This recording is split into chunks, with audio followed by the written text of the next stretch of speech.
Dayan tak? Sebelum ini tular rakaman video memaparkan seorang individu menyanyi sambil meniaga burger di tepi jalan menarik perhatian ramai. Rata-rata kagum dengan kelunakan suara individu dikenali sebagai Ari Hussein ini menyanyikan lagu Mengapa Perpisahan Yang Kau Pinta daripada Fly Bites. Kata Ari, dia tak sangka video itu menjadi tular di media sosial dan gara-gara nyanyiannya itulah ramai yang datang serbu gerainya tau.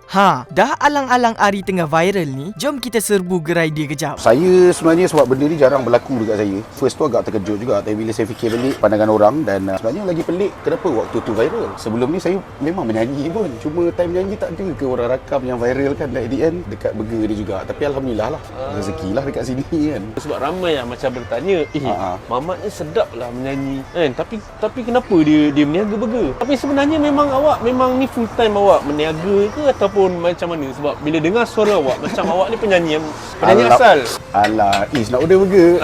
Saya belanja.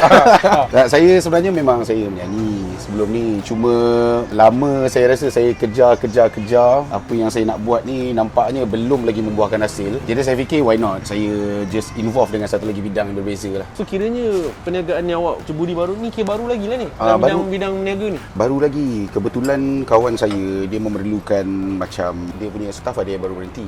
Jadi untuk orang yang nak ikut dia nak operation punya bahagian lah, saya banyak tolong dia daripada situ lah. Kali-sekala saya ada dekat sini. Itu yang kebetulan hari tu first day sebenarnya saya ada dekat site ni, saya tengah masak yang orang record tu. Bila tengok dalam video awak tu, bila ada yang komen kata macam awak enjoy dengan pekerjaan apa awak lakukan, which is awak menyanyi sambil masak kan, sebenarnya itu macam ni, memang awak seronok ke apa berniaga ni ke macam ni? I do. Saya memang enjoy, sangat enjoy dengan kerja saya sekarang. No stress at all. Walaupun dia berbeza dengan menyanyi, tapi best lah. Apa yang korang nampak tu memang itulah yang berlaku. Tapi sejak tu saya dah tak menyanyi dah tau dekat depan burger lah. Sebab banyak orang kecam, orang takut Liu apa semua. Tapi tak apalah, saya tak menyanyi dah depan burger. So Ari, kalau saya scroll TikTok awak ataupun yang lain-lain ni, adalah nampak isteri yang rupa-rupanya awak ni pernah menyertai program reality nyanyian dan keluar TV pun. So macam mana Ari? Rupanya mungkin orang tak tahu lah kan awak ni merupakan seorang penyanyi. So macam mana Ari daripada orang kata bidang menyanyi, pernah dia di hadapan TV, tapi berniaga tepi jalan macam ni. So macam mana Ari apa yang buatkan Ari terpaksa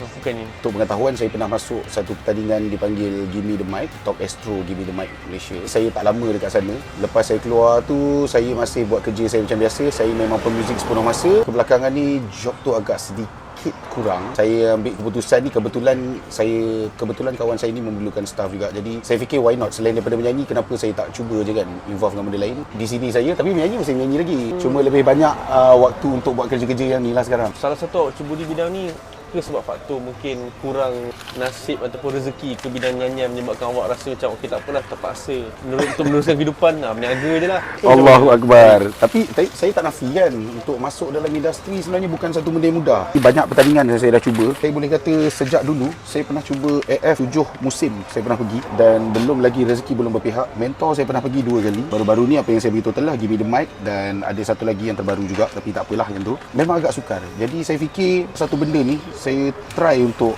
cuba juga ke arah yang berbeza. Manalah tahu rezeki, kita tahu rezeki yang Tuhan tentukan kat mana kan. Jadi apa yang saya buat, saya cuba je sekarang ni. Untuk korang semua, kalau nak support burger dekat sini, atau yang korang dah bagi nama dekat saya, burger Bang Viral tu, korang boleh datang dekat bus stop Cafe TTDI, atau nak dapatkan landmark dia betul-betul depan Taco Bell TTDI ni. Datang tau. Kalau saya ada ke tak ada dia, datang je sini. Support burger dong sedap.